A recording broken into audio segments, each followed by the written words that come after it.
What's up guys, welcome back for another Yu-Gi-Oh! Pro Duel video. Next match, Cross-Banlist Cup, Group E, second match here. We have Exceed Infernities versus a very similar strategy, very similar deck, right? We have the Gishki Hieratic hand loop featuring GlitchxCity from 2012, by the way. So the first list you see here, we have of course Hieratic Gishki. For me, a very nostalgic list from back all the way back in 2012. The deck list, or the deck in general, wasn't really too common here in the TCG due to the fact that it was immediately dealt by TCG Konami. So again, I'm looking at something like GlitchxCity. Sadly, here in the TCG wasn't really too, players weren't able to play it at full force for only like a couple of weekends. Second list, we have Infernities, Exceed Infernities, right, from 2014. This is the first place of Worlds, again, featuring Lava Chain and of course Triple Soul Charge. So which deck has the advantage? Well, and as you see here, the people voted from previous video is that Exceed Infernity should have the advantage over Hieratic Gishki. That's interesting.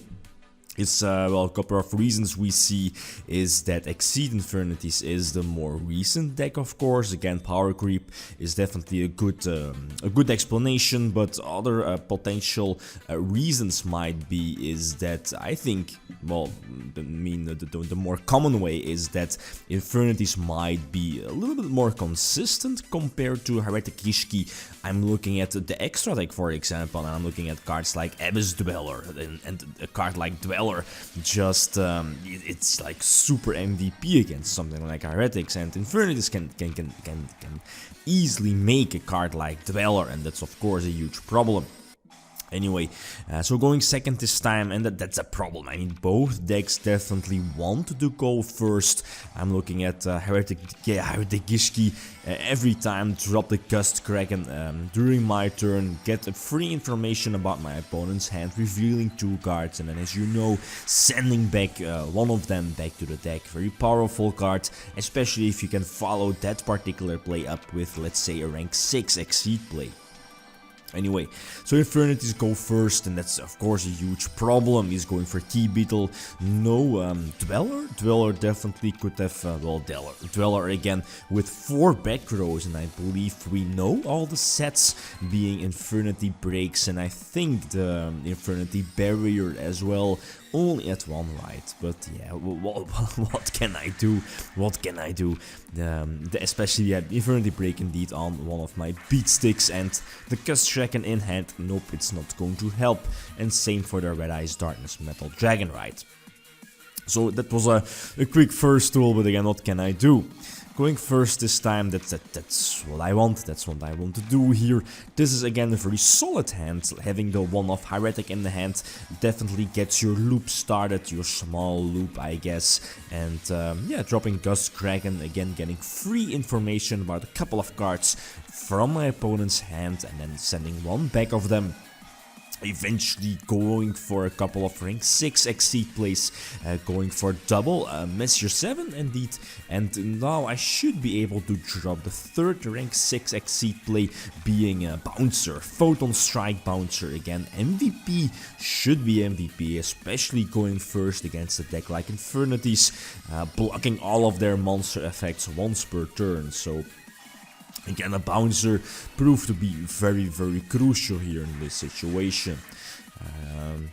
Okay, and an extra beat stick on his part, but again, leaving double Messier 7 on the field is just deadly. Especially because of this deck getting free 2 cards basically again. Yeah, 2 cards back from the graveyard. And that's again just deadly against this small combo deck, being Hieratic and Gishki.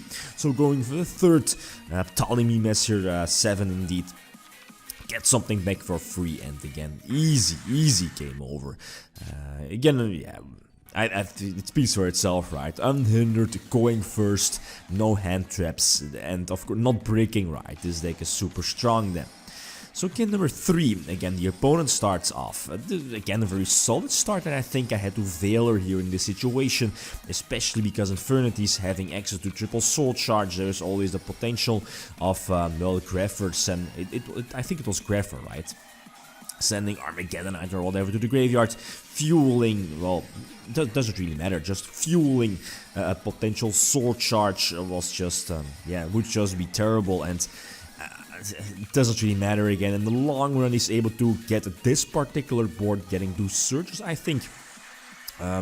Yeah, indeed, both of them being destroyed, but again, that Dweller just prevents the Hieratic from coming out, you know, the normal dragon from coming out. And okay, I have a small beat stick here on my side of the field, which without the Forbidden Lens actually was quite decent, but yeah, what can you expect, right? Of course your opponent is going to top deck that Forbidden Lens, and well, Volval Chain I think got like a, was it the Archfiend was sent from the deck to the graveyard.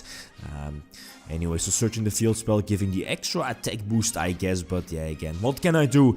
Too many beat sticks, and yeah, this particular deck, I'm looking at Hieratics, I'm looking at Gishkis. This particular deck isn't really too good at top decking. Again, those multiple 2/3 card combos, and yeah, you just can't top deck with this particular deck.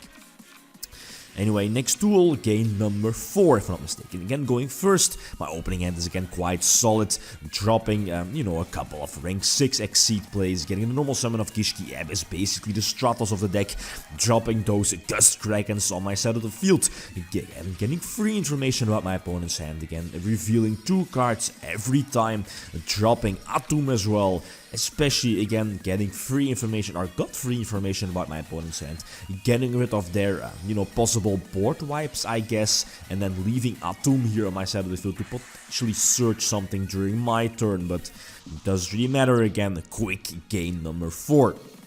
So it all goes to game number 5, again going second, and the Veiler again was very important, but again yet a couple of follow-up plays, that's Infernities, right? They can definitely play around. 1 hand trap, 2 might be a bit too much, but yeah, using those back row disruption cards, and I can again drop the drop the Gust Kraken, going for the rank 6 Exceed play, and I was like, well, I'm in a decent position, but this eventually turned out, well, a bit of a bummer, I guess. So top decking the, what's it called, Preparation of Rites, that's decent, but I don't really have a ritual play here.